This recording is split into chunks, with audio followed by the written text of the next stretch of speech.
dimanche ici? Parce que nous, on a passé un bon moment pour la montre là-bas. C'était terrible, c'était très bien. J'espère que vous avez été aussi bénis ici, non? Ok, sans tarder, prenons mon Bible. Luc chapitre 19, 41-44.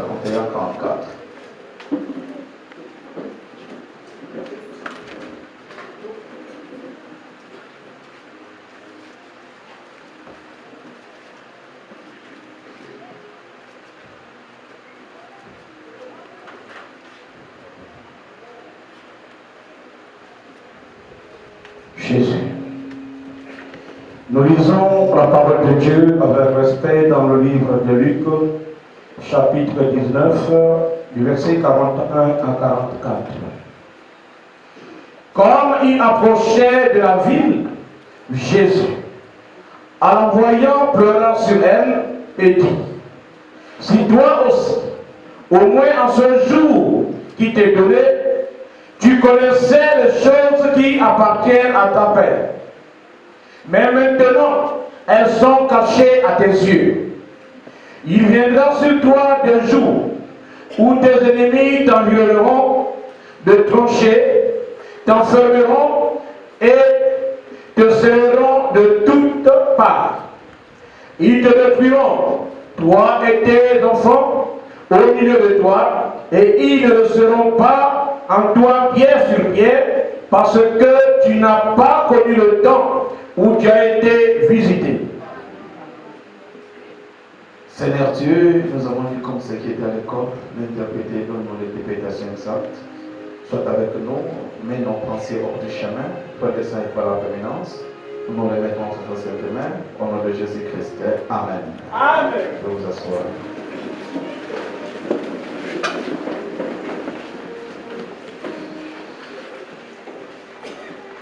Un grand jour, un grand prophète a apparu parmi nous et Dieu a visité son peuple. C'est ça le thème. Un grand prophète a apparu parmi nous et Dieu a visité son peuple.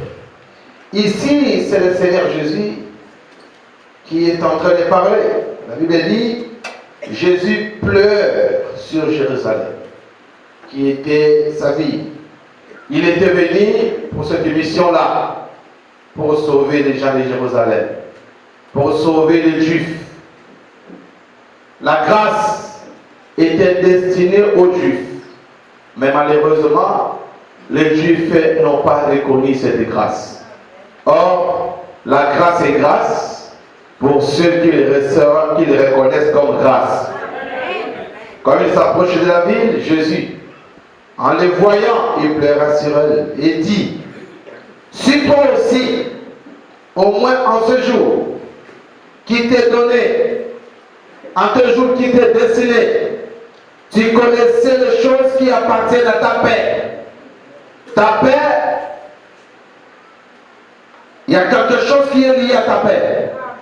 Si tu pouvais connaître ces choses qui appartiennent à ta paix, parce qu'aussi longtemps que tu ne connais pas, qu'est-ce que tu dois faire pour avoir la paix? Tu n'auras pas la paix. Et moi je crois que la paix peut venir que de la parole de Dieu. Mais maintenant, elles sont cachées à tes yeux. Les choses qui sont censées te procurer la paix, ces choses-là sont cachées à tes yeux. Il viendra sur toi le jour où tes ennemis t'environneront de tranchées, t'enfermeront et te serreront de toutes parts. Ils te détruiront, toi et tes enfants. Au milieu de toi, il ne laissera pas en toi pierre sur pierre, parce que tu n'as pas reconnu le temps où tu as été visité. C'est un grand danger quand Dieu vous visite et que vous ignorez sa visitation. Là, vous courez un très grand danger, parce que le Seigneur ne fait rien sans d'abord avertir.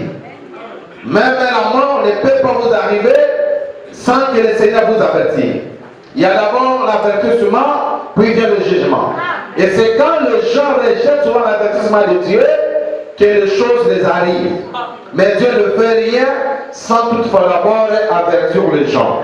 Et la vertu souvent de Dieu aussi, c'est la présence d'un prophète. Parce que c'est par ce moyen-là que Dieu prend pour parler à son peuple ou pour le visiter. Nous pouvons prendre les Corinthiens. Hein? Je crois que c'est les Corinthiens. Chapitre 3.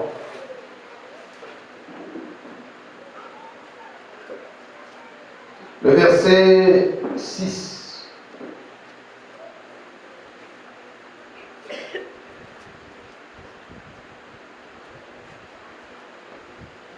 Nous lisons la parole de Dieu dans le livre de 2 Corinthiens chapitre 3 et nous lisons le verset 6. Il nous a aussi rendus capables d'être ministres d'une nouvelle alliance, non de la terre mais de l'esprit, car la lettre tue mais l'esprit vivifie. Or, si le ministère de la mort, gravé avec les lettres sur des pierres, a été glorieux, au point que les fils d'Israël ne pouvaient fixer les regards sur le visage de Moïse. Or, si le ministère de la mort, gravé avec des lettres sur le pierre, a été glorieux, le ministère de la mort, de quel ministère parle-t-il ici? Des ministères de Moïse, qui était le ministère de la loi. La loi tue, la loi menait les gens à la mort. Mais ce ministère, dans l'Ancien Testament, parce que nous croyons que dans l'Ancien Testament, Dieu n'habitait jamais dans les hommes. Dans l'Ancien Testament, parce qu'à l'époque, donnez-moi bien votre attention pour vous montrer l'importance des prophètes que nous avons aujourd'hui, la différence entre le prophète de ce temps et le prophète du temps passé. Le prophète du temps passé, le signe du Seigneur venait d'en haut. Dieu descendait, il a parlé et le Seigneur est parti. Comme Moïse, Dieu descendait à la montagne, il se révélait à Moïse et il partait. Mais leur ministère, comme le de Moïse, c'était un ministère qui était très glorieux. Pourquoi? À cause de ce que Dieu a accompli au travers de Moïse.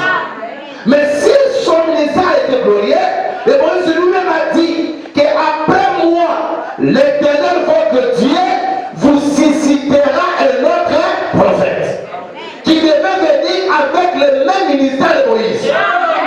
Mais celui-ci devait être plus puissant que Moïse. Moïse représentait Dieu. Moïse était l'incarnation de Dieu pour le peuple. De la même manière qu'on ne peut pas fixer Dieu, de la même manière on ne peut pas fixer Moïse. Est-ce que vous comprenez? Voilà la différence entre Moïse et les autres peuples. Moïse faisait partie des enfants d'Israël. Mais or, il était le choix de Dieu. Dieu l'avait choisi pour être un représentant. Et quand Dieu vous choisit, vous devenez une personne spéciale. Est-ce que vous comprenez? Voilà pourquoi frère Branham, c'est l'un de nous. C'est notre frère. Il fait partie de l'épouse. Mais attention, comme il a le choix de Dieu, il devient une personne spéciale. C'est pourquoi vous allez voir, on peut commettre les erreurs sur la terre. Les erreurs ne se commettent pas au ciel. Quand il a fait sa vision céleste, là-bas il s'est retrouvé au milieu de ses frères et de ses sœurs, prêts à dire que l'on appelait notre précieux frère. Mais quand le mal est arrivé, la personne qui lui parlait, il a élevé frère Branham et il l'a placé dans un lieu très élevé. Frère Branham a posé la question de savoir pourquoi m'as-tu élevé? La réponse a été parce que sur terre, toi tu étais un chef. Même si tu fais partie de l'épouse, est-ce que vous comprenez un peu? Même si tu fais partie de l'épouse, même si le prophète il n'est pas totalement Dieu, il fait partie, il est l'un de nous, il est notre frère, mais il a une place spéciale. Il a un traitement spécial. Est-ce que vous comprenez? Lisez, allez-y frère. Il ne peut pas fixer le regard sur le visage de Moïse À cause de la gloire de son visage, bien que cette gloire fût passagère, oui. combien le ministère de l'Esprit ne sera-t-il pas plus glorieux? Le ministère de quoi? Quel esprit? Sera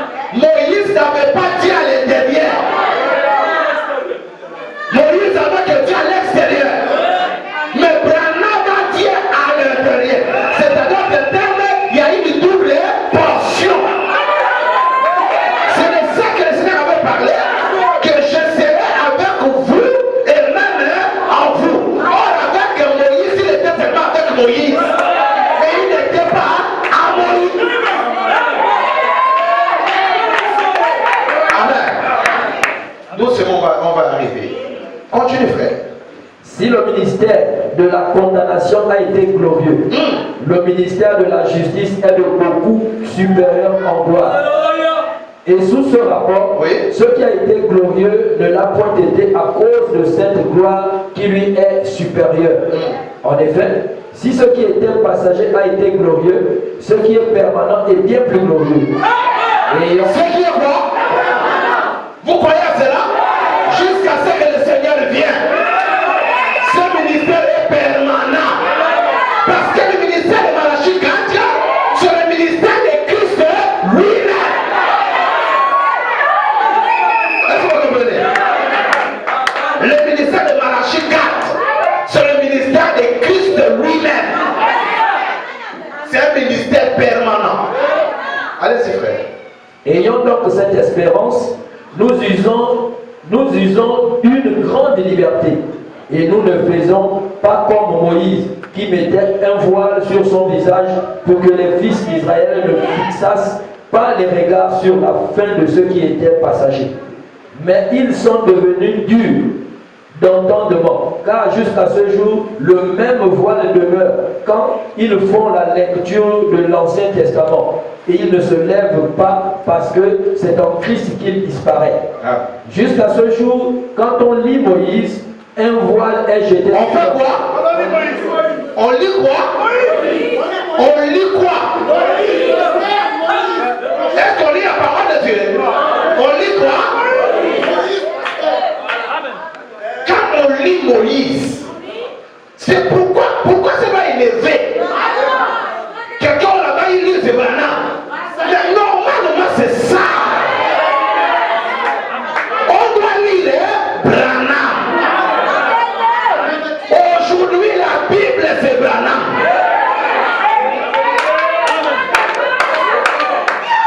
Écoutez, frère Branham dit, la Bible que vous voyez, c'est le Fils de l'homme.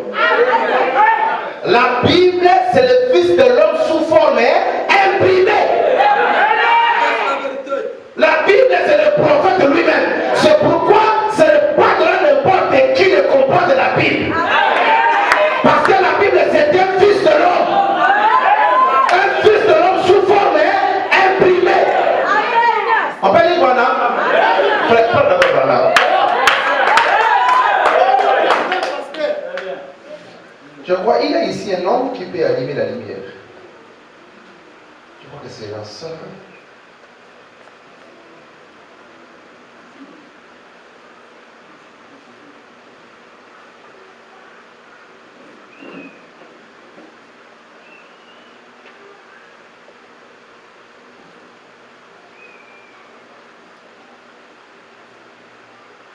Regarde pas derrière.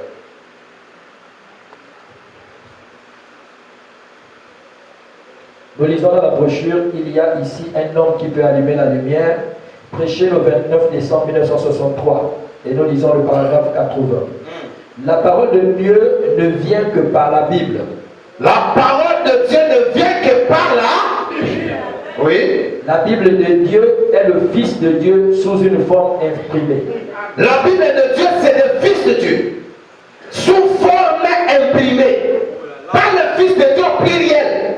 Comme pas le Fils de Dieu, on voit Christ qui est sous forme imprimée. Oui, frère. Car la Bible dit que c'est la révélation de Jésus-Christ. C'est Dieu se révélant au travers de Christ. Et Christ est la parole. Et il faut que la lumière de Dieu brille sur cette parole pour la confirmer. Pour l'authentifier. Hein? Il faut que la lumière brille sur quoi? La parole. Qui est la Bible, qui est Christ. Pour authentifier cela. Oui, frère. Pour prouver que Dieu prononce encore la vie éternelle. Qu'il parle. La lumière naturelle apporte la vie. La vie ne vient que par la lumière. La parole rendue manifeste ou faite chair. Toutes les promesses. Qu'est-ce que la lumière? La lumière, c'est la parole de Dieu rendue manifeste. C'est ce qu'on appelle une lumière. Et quand la parole est rendue manifeste, ça vient donner la lumière à la Bible. À ce qui est écrit. Est-ce que vous êtes là? manifeste. En d'autres termes, la parole devient faite chair. Par exemple, je vous enverrai Malachie 4. Aussi longtemps qu'il n'y a pas encore lu Malachie 4, cette parole n'a pas de lumière. Il faut que Malachie 4 apparaisse. Quand Malachie 4 apparaît, alors il rend clair, où il donne la lumière à ce qui est écrit dans la Bible. Par exemple, au dernier jour, je répandrai de mon esprit sur toute chair. Aussi longtemps qu'on n'a pas encore vu l'Esprit de Dieu sur toute chair, cette parole-là n'est pas une lumière. La parole de Joël 28 devient une lumière, c'est quand on voit l'Esprit de Dieu sur le Fils de Dieu et sur le Fils de Dieu. Alors, cette écriture devient une parole rendue manifeste. Et ça donne ce qu'on appelle la lumière. Mais c'est ça? Allez-y, fille. Toutes les promesses ont été rendues dans la Bible, ont été manifestées lorsque Jésus-Christ, la parole, fut faite chair parmi nous. Amen. Toutes les promesses de la Bible ont été rendues manifestes. C'est-à-dire, la lumière, c'est quand Jésus est venu dans la chair humaine. Il a accompli toute la parole de Dieu. Révélez sur la Bible. Révélez ce qu'on disait.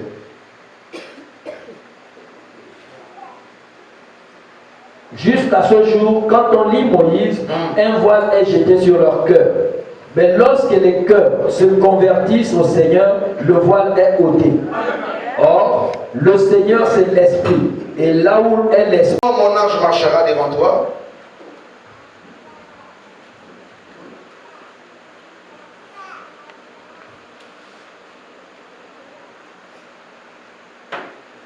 Mon ange marchera devant toi.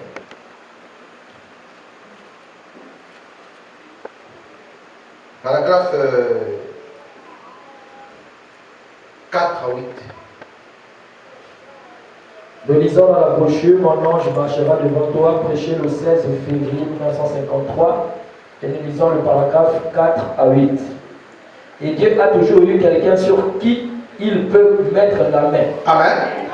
Dieu, sa manière de faire les choses, quand il veut traiter avec une génération, Dieu ne peut pas utiliser un groupe d'hommes. La manière de Dieu de faire, ce n'est pas de prendre un groupe, de visiter tout ce monde-là. Dieu a toujours eu une seule personne que Dieu prend et il lui met à l'écart des autres. Et quand Dieu laisse cet homme à l'écart, Dieu se révèle à cet homme. Et c'est cet homme qui vient représenter Dieu au milieu de cette génération-là. La manière de le faire, ce n'est pas de servir à tout le monde de la même manière. Comme une confusion que nous avons aujourd'hui. Un prophète à Ghana, il dit que moi le Seigneur m'a envoyé. Je suis le prophète de cette génération, je m'appelle Noé Moderne. Un prophète sort du Côte d'Ivoire, aussi moi je m'appelle Yankou Philippe. C'est le prophète de cette génération, c'est Dieu qui m'a envoyé. Et le prophète, tout ce monde-là, ça s'appelle confusion. Quand Dieu veut faire ces choses, il n'utilisera pas tout ce monde-là. Dieu prendra une seule personne. Et c'est au travers de cette personne-là que Dieu pourra se révéler à son peuple. Si vous comprenez ça, il n'y aura pas de combat, il n'y aura pas de guerre. Et le choix de Dieu, il choisit qui nous fait. Ce n'est pas le mérite de qui que ce soit. C'est lui qui choisit selon sa volonté. Amen, amen. Dieu a toujours cherché quelqu'un dans une génération qu'il peut mettre sa main pour délivrer pour ton peuple. Nous voyons les enfants d'Israël. Ils étaient nommés. Tous croyaient qu'ils étaient des Juifs. La promesse était faite qu'ils vont aller en esclavage. Mais après 400 ans, il y aura une allégeance des enfants du ciel. Et ils s'attendaient à ce qu'il y aura une corde d'ange avec des chérubins, avec des chars de feu qui viendront pour les délivrer. Mais non, Dieu ne fait pas des choses d'une manière spectaculaire. Dieu est parti choisir une famille. Et dans cette famille, Dieu a choisi un enfant qui était devant tous ces anciens-là, mais qui était dans l'économie de Dieu, qui n'est pas venu dans ce monde par sa propre volonté, mais il est arrivé dans le monde par la volonté de celui qui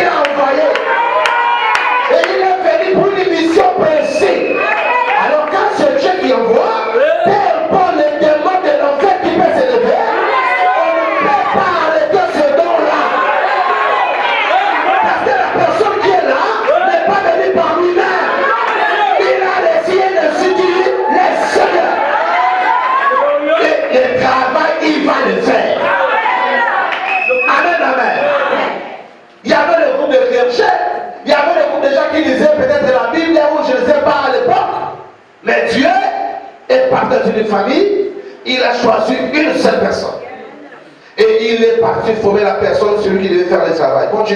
Parce que dans une génération, on peut avoir plusieurs prophètes. Mais il y a un grand prophète et il y a des petits prophètes. Dans chaque génération.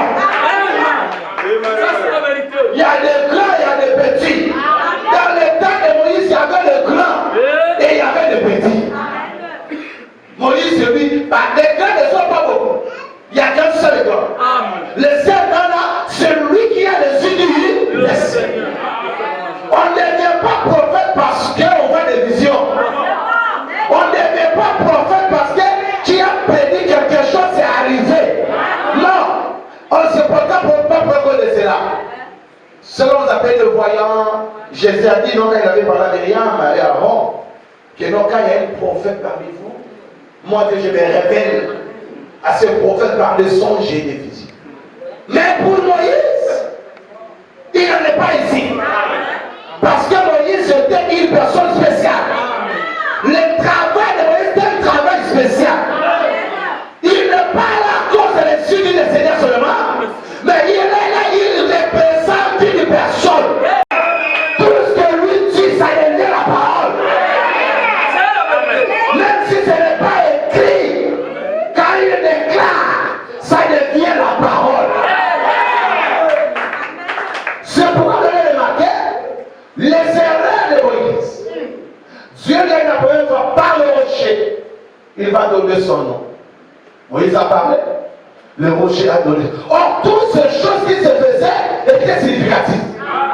Il n'y avait pas quelque chose qui se faisait à hasard. Tout cela devait rester la parole. Parce que c'était le type de quelque chose de glorieux qui devait arriver. Le rocher représentait Christ. Voyez? Alors, la seconde fois, Dieu lui dit, va parler au rocher. Et le rocher donnera, ne le frappe plus, mais pas. Moïse, sous sa colère, quand il se tient devant le rocher, qu'est-ce qu'il a fait? Il a frappé le rocher. Malgré que c'était une erreur, mais comme il avait le mandat de représenter Dieu, cette erreur s'est introduite dans la parole. L'erreur de Moïse est devenue quoi? La parole. C'est ce qui fait que Christ puisse être crucifié pour la seconde fois. Et avant qu'il descende en Égypte, après son appel, quand il était au désert ce matin-là, paissant les brebis de Jéthro, son beau-père, il a vu un buisson en feu. Et bien, je crois que c'était la première apparition de l'ange du Seigneur. Il était dans ce buisson ardent. Et alors, quand il a commissionné Moïse et qu'il lui a dit ce qu'il devait faire, il a marché devant lui là en Égypte.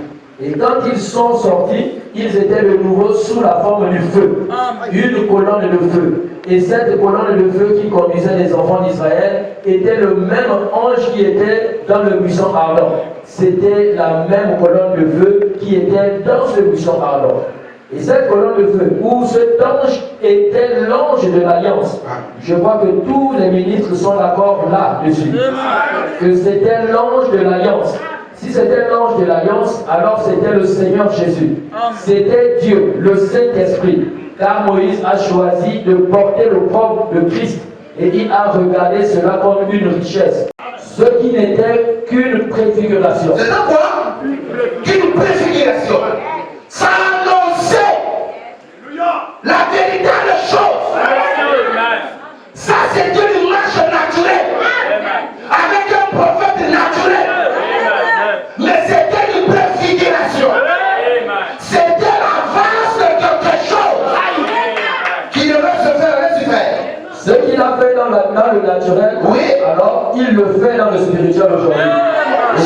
Quand ce qu'il avait fait là-bas en Égypte, dans le naturel, il a pris un prophète qui n'est pas venu avec des discours inutiles, mais qui est un prophète qui est apparu avec une démonstration spirituelle. Il n'était pas accompagné, il n'était pas venu de lui-même. Il était accompagné par un être surnaturel. Et frère m'a dit que cette colonne de fer là était le logos.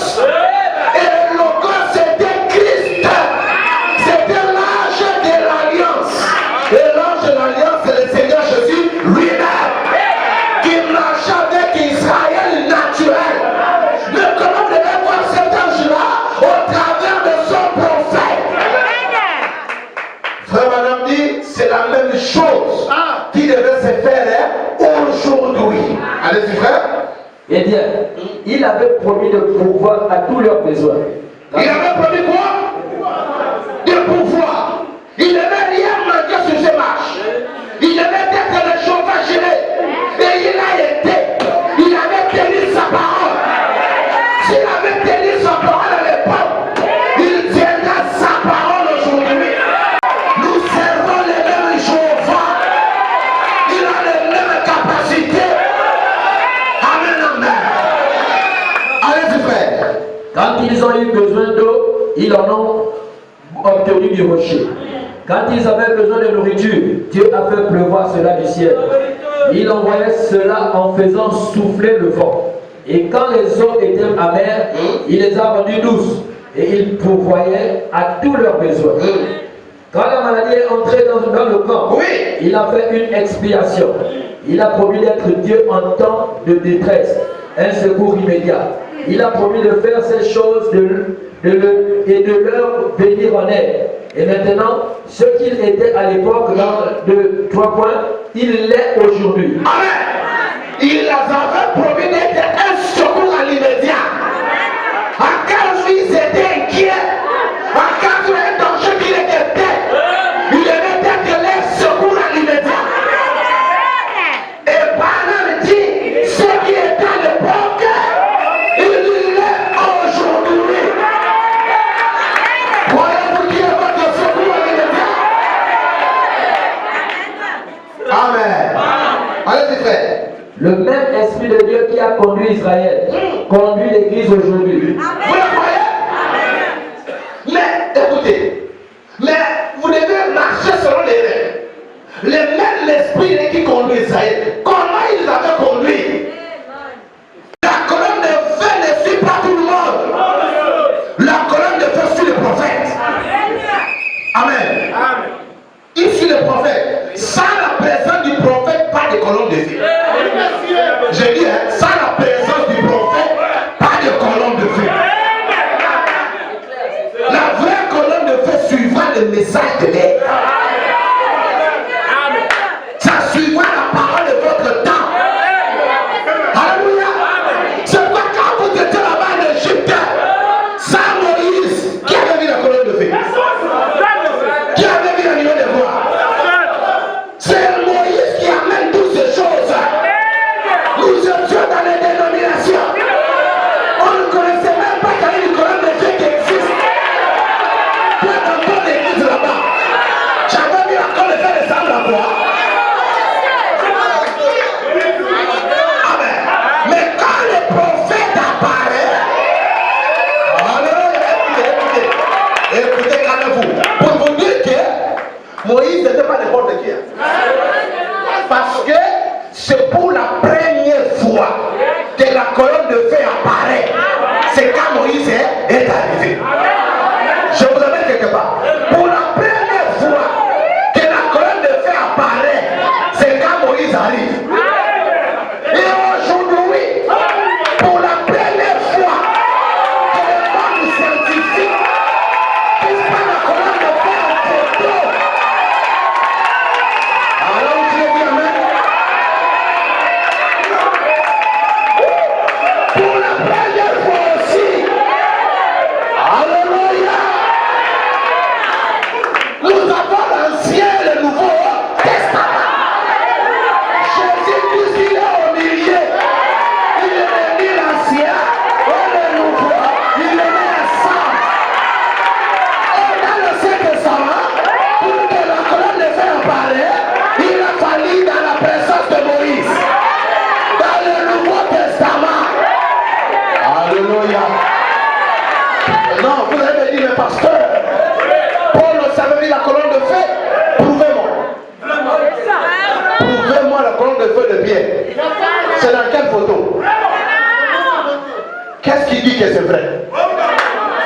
Parce que frère Branham dit, voir l'ange du Seigneur dans l'appareil photo et le voir avec le yeux physique, c'est deux choses différentes. Il le voit dans l'appareil photo et plus convaincant que le voit avec l'œil, le yeux physique. Parce qu'avec le yeux physique, tu peux te tromper. Tu peux avoir des illusions.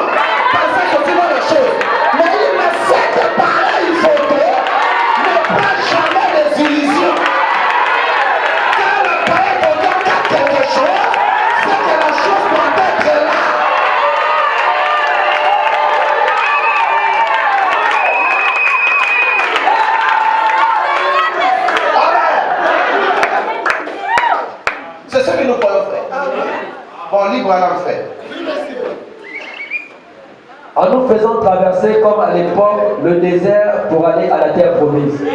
Nous avons une terre promise. Croyez-vous? Vous le croyez? Ne vous badinez pas, frère. Nous avons une terre promise. Nous sommes en route. Nous sommes en voyage. Et nous avons les prophètes avec la même confirmation. C'est pourquoi nous sommes sûrs que nous allons vers la terre promise. Non, nous ne t'attendons pas. Nous sommes très sûrs. Pas à cause de nous, mais à cause de ce prophète aussi. Pourquoi? Parce que les mêmes signes qui étaient avec le prophète Moïse, c'est les mêmes signes. Quand Jean parlait à Frère Branham, il a dit à Branham de la même manière que Moïse. Pourquoi lui parler de Moïse? Il y a beaucoup de prophètes dans la Bible. Pourquoi seulement Moïse? Parce que le ministère de Branham était comparable au ministère de Moïse.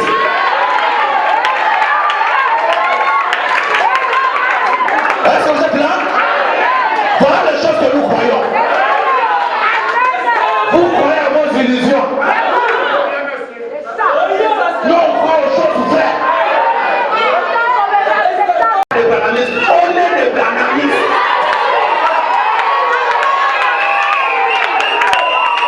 Je dis, hein, dans mon église, on est quoi?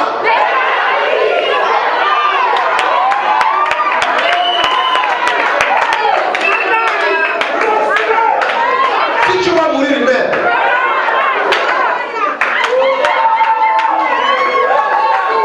Dis, frère. Or, il nous a donné l'arme la plus puissante au monde. Et c'est la prière. C'est la prière qui change les choses. Voilà tout cela. Ne vous fatiguez pas de prier. Les choses seront changées. Que le Dieu ne le donne pas. Vous croyez à cette parole infaillible. Les choses seront quoi? Ne cédez pas. Ça changera. Peu importe les années que ça va prendre. Ça n'a qu'à prendre, mais les choses changeront. Viens là, tu prendras. C'est pas une discussion. La parole de Dieu, on ne discute pas. Même si c'est comment, tu ne vois pas la tête, tu ne vois pas les croix. Les frères.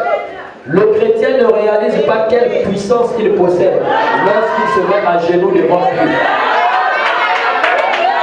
Devant le Dieu Tout-Puissant, au nom de Jésus-Christ.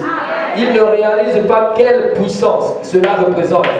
Si seulement les gens peuvent réaliser qu'avec ce qu'il leur est donné, tout ce que vous demanderez vous sera accordé. Si vous pouvez vous emparer de la foi pour croire la chose, car la parole de Dieu est la vérité. Et maintenant, la parole de Dieu vaincra Satan n'importe où, à n'importe quel endroit, n'importe quand. Eh bien, quand Jésus était ici sur la terre, je crois qu'il était Emmanuel. Dieu était en Christ, réconciliant le monde avec lui-même. Donc, toutes les grandes qualités du Père étaient en Jésus-Christ, le Fils. Quand il était ici sur la terre, tout ce que le Père à lui appartenait, et tous les excellents dons qui sont en Dieu et tout ce qui était en lui était en Christ. Mais quand il a affronté Satan, il n'a jamais utilisé un seul de ses dons. Juste pour être votre exemple, il a amené les choses à un point où même le plus faible des chrétiens, il a dit, oh, il avait le pouvoir en ce moment-là, même pour réprimander Satan et le chasser. Mais moi, car je suis le même hier, aujourd'hui et éternellement. Ça ne sert à rien d'être dans la provision. Amen. Quand quelque chose s'est manifesté, est-ce que c'est vraiment Dieu? Est-ce qu'on est vraiment dans la vérité? Est-ce que c'est vraiment... Non, mettez-vous à genoux. Priez. Dieu sait, est-ce que c'est vraiment toi? Est-ce que c'est ton vrai prophète? Dieu viendra se révéler en vous. Il viendra vous rassurer. Il viendra vous montrer où tu te trouves. Tu vas dire amen à cela? Aujourd'hui, Christ fait son entrée dans son église. Et les gens se demandent, non, comme il n'est pas venu dans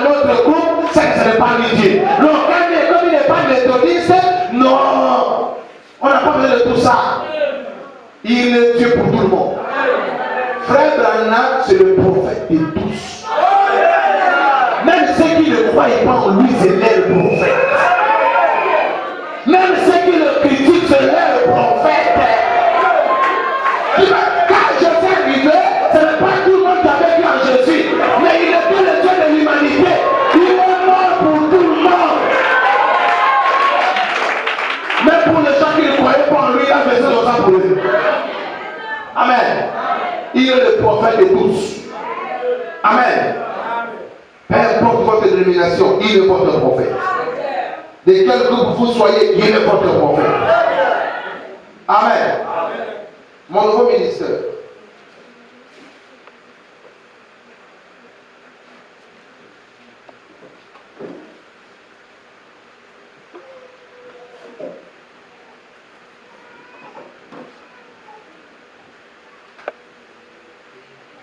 Mon nouveau ministère, prêcher le 15, 11, 59.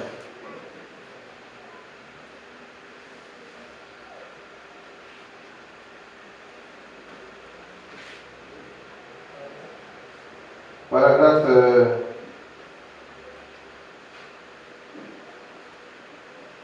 14 jusqu'à 19, virgule, on va aller pour ça.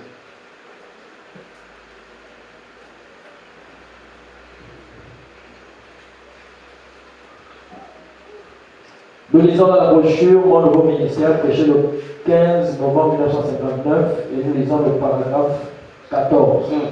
Je crois donc que Dieu nous permet parfois de voir simplement les choses lorsqu'il est temps pour nous de les voir. Il diffère ses bénédictions. Par exemple, les bénédictions dont nous nous réjouissons aujourd'hui, nos aïeux ne s'en sont pas réjouis. Ce n'était pas pour leur saison. Est-ce que vous comprenez? Même les bénédictions ont une saison. Ce que nous voyons aujourd'hui, nos aïeux, nos ancêtres ont voulu voir ça. Mais quand ce n'était pas leur saison, ils n'ont pas dit la chose. Ça n'a pas fait que la chose soit fausse. La chose n'est pas fausse, mais ce n'est pas le moment. La chose peut être vraie, mais le moment n'est pas encore arrivé. Et Dieu n'ouvre pas les yeux à tout le monde. Dieu ouvre le ciel uniquement à ses enfants. Allez, c'est vrai. Et je peux me rappeler lorsque le Saint-Esprit, cette nuit-là, lorsque je suis revenu à cette même chair, revenant du moulin où j'avais été prié, et j'ai annoncé à plusieurs parmi vous qui étaient assis ici qu'il m'avait changé par son esprit d'une commission pour le monde entier. D'une commission pourquoi? Il avait changé la commission. Je menais une commission pour le monde entier. Pas seulement pour les Américains, mais pour les Gabonais aussi. Oui, frère. Que les boiteux marcheraient, les aveugles verraient, les rois et les monarques solliciteraient la prière, et que cela déclencherait parmi les frères un réveil qui balayerait le monde entier avant la venue du Seigneur. Il était difficile de croire cela. C'était difficile pour moi de croire cela. Mais c'est ce qui est arrivé. Cela a exactement accompli la chose jusqu'à aujourd'hui. Les feux du réveil du Saint-Esprit brûlent à travers le monde. En Inde, en Afrique, en Asie, dans toute l'Europe, partout, des hommes du Saint-Esprit, remplis de l'Esprit, embrassent le monde avec un réveil de puissance du Christ ressuscité. Quand j'ai détesté de tout ça, c'est alors Dieu voit que vous n'avez plus personne en dehors de lui. Et il va vous visionner pour vous accueillir. Est-ce que vous comprenez? Allez, c'est fait. Et il prend plaisir à cela. Cela montre qu'il est Dieu. Il prend un rien et en fait quelque chose. Vous le croyez, non? Allez, ce n'est pas le cœur. Dieu prend et rien. Le prend et rien parce que nous ne sommes pas sincères avec Dieu. Si tu es sincère avec Dieu, il va te prendre d'une meilleure existence. Il est le créateur. Mais tu dois d'abord lever le tout cœur. Tu dois couper les ponts avec le monde. Parce que Jésus a dit, celui qui aime le monde et les choses qui sont dans le monde, l'amour du Père n'est pas en lui. Il faut d'abord pour briser les ponts. Il faut rester seul, solitaire, abandonné de tous, mal compris par tout le monde. C'est alors que tu seras compris devant Dieu. Mais si tu veux trop te justifier, si tu veux trop que les gens te comprennent, alors là tu as mal fait, tu ne seras pas dans une bonne voie. Quand tu suis Dieu, tu seras mal compris. Les gens ne pourront pas te comprendre. Amen. Tu seras rejeté, abandonné. Tu resteras seul. Parce que c'est ça la loi pour ce chantier. On y marche toujours seul. Amen. On y marche seul. Allez-y, frère.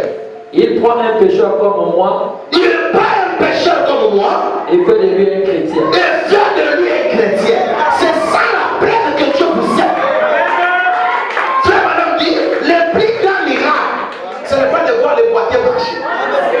Le plus grand miracle, ce n'est pas voir les aveugles voir. Le plus grand miracle, c'est de voir un péché, un couleur de jupon, que Dieu peut prendre sous contrôle. Il enlève cette blessure-là, il le lave par son sang, et fait de lui un prédicateur, et fait de lui un diacre. Mais vous pensez que les grands miracles, c'est les lions qui vont disparaître, ça c'est même les gangas peuvent le faire. Je vais vous achever. Les gangas peuvent même faire ça. Les gangas guérissent notre malade. Il y a des gens qui passent les gangas comme ça, il y a les ciels qui disparaissent. Je vous dis que j'ai déjà expérimenté ça. Il y a une histoire que j'ai laissée pour la montou. Il est passé au cœur, il a le sida. Il est pas chez un ganga, on lui a fait les trucs, le machine dit bon, on répare l'hôpital, il n'y aura plus rien. Le madame répare, il n'y a plus rien. Vous avez dit que c'est quoi? Les gangas font ça. Vous ne pouvez pas prendre Dieu comme avec les miracles inutiles là. Le vrai miracle de Dieu, c'est le changement de la vie. Ça, personne ne peut le faire. Personne ne peut convertir une autre personne si ce n'est pas un miracle qui vient directement du ciel. Les gangas n'ont pas cette puissance-là.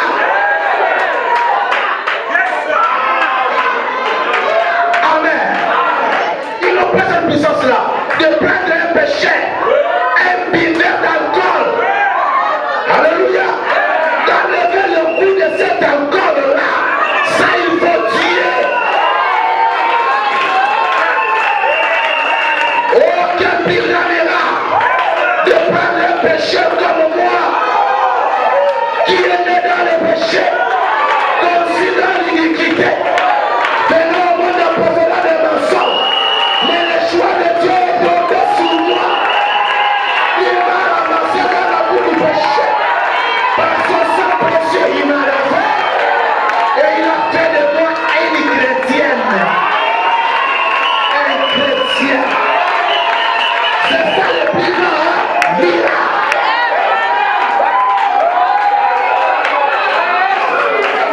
Amen. Allez-y, frère. Je l'ai interrogé sur la capacité et il m'a dit que je devais prier pour les malades. Et la commission était amener les gens à croire et être sincères. Hein? La commission était quoi? Amener les gens à croire en Dieu, c'est ça? Là, je ne veux pas de Branham. De la commission qu'il a dit. Là, il parlait avec l'ange. C'était la même colonne de feu. Le même ange avait parlé à Moïse. Le même ange qui faisait marcher devant l'Israël. C'est cet ange-là qui a rencontré Branham. Avant, il entendait sa voix. Il voyait qu'il est dans le colonne de feu. Mais pendant qu'on parle là, ce n'était plus la colonne de feu. C'était un homme physique qui parlait avec William Branham. Amen. Il a interrogé la personne sur ses capacités. Vous n'avez pas besoin de vos capacités. Je sais que tu n'as aucune capacité. Et Dieu ne compte pas sur tes capacités. Pour que Dieu puisse te lever, pour que Dieu puisse te bénir, il ne compte pas sur tes capacités. Lui-même, il a ses capacités. C'est pourquoi tu vas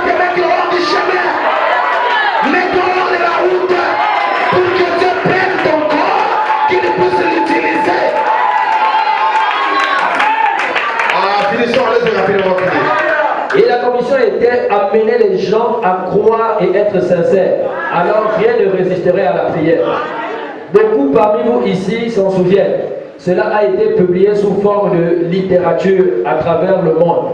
J'ai posé des questions. Comment pourrais-je faire cela alors que je ne suis pas instruit? Et il a dit, Écoutez, il a dit quoi? il te sera donné 2 signes comme il en avait été donné à Moïse. Hein? Il te sera donné quoi? Comme il en a été donné à qui? Il n'a pas dit Paul. Il n'a pas cité un petit prophète. Il a dit que sera donné 2 signes comme il a été donné à Moïse. Oui, c'est quoi? Et l'un d'eux serait comme il en a été donné. Petit embris. Comme il en a été de la main de Moïse, il avait changé cela, la guérison de la lèpre. Vous comprenez? Il met le sel sur les aisselles. Quand il fait sortir, c'est la lèpre. Il fait rentrer, il fait sortir, il n'y a plus rien. C'était quoi? La guérison divine. Tu plieras, c'est-à-dire le signe qui a été donné à Moïse, c'était la guérison divine. Si tu avais donné la guérison divine à Moïse, parce qu'il savait que le peuple en aura besoin. Il a même Bible. Depuis lors, la Bible est devenue une nouvelle parole. C'est pourquoi,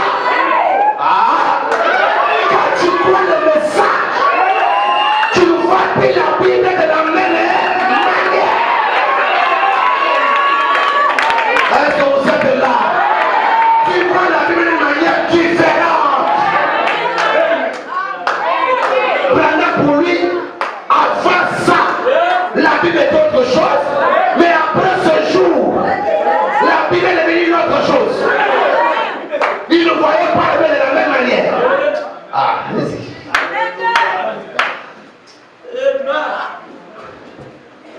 Fini, on finit. J'en ai eu une perception différente.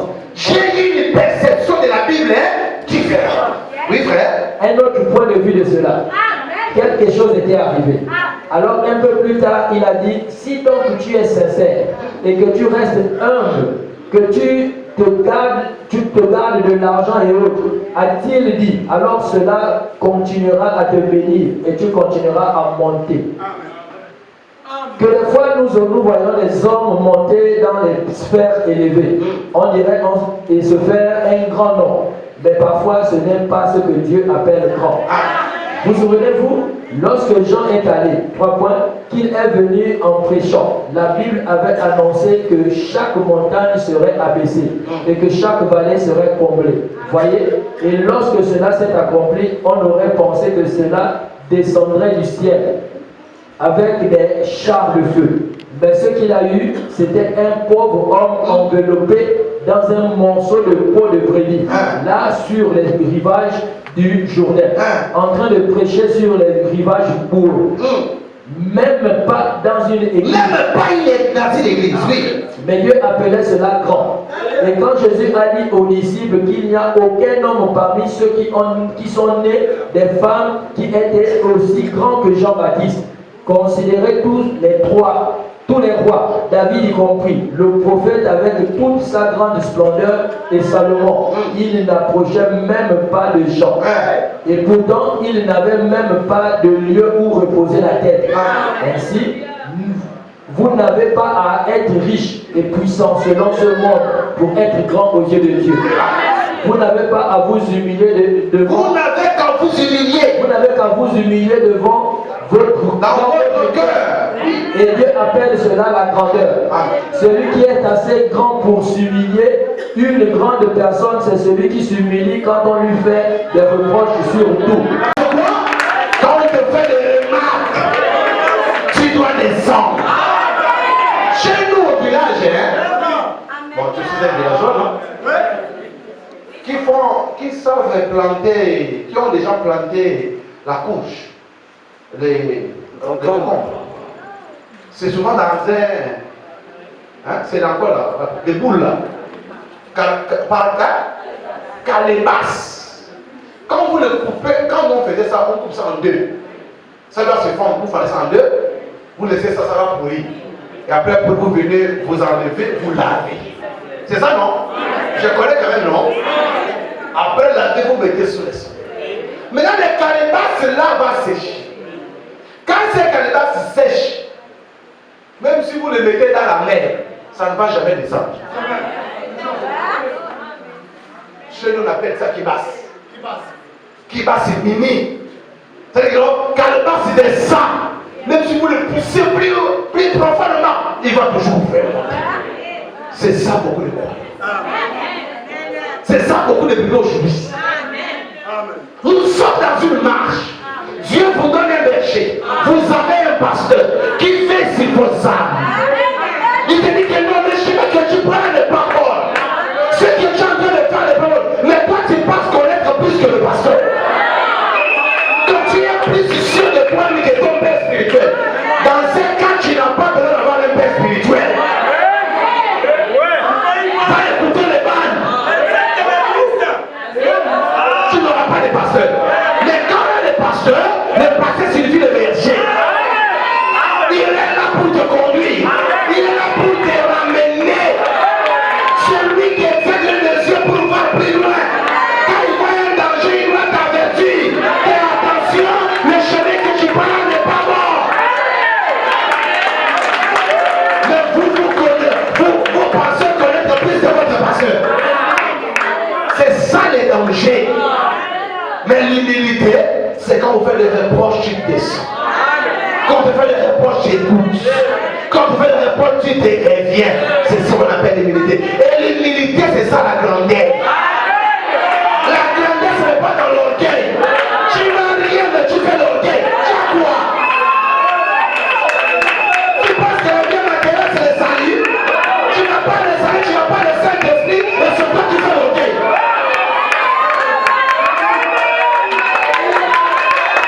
Les gens qui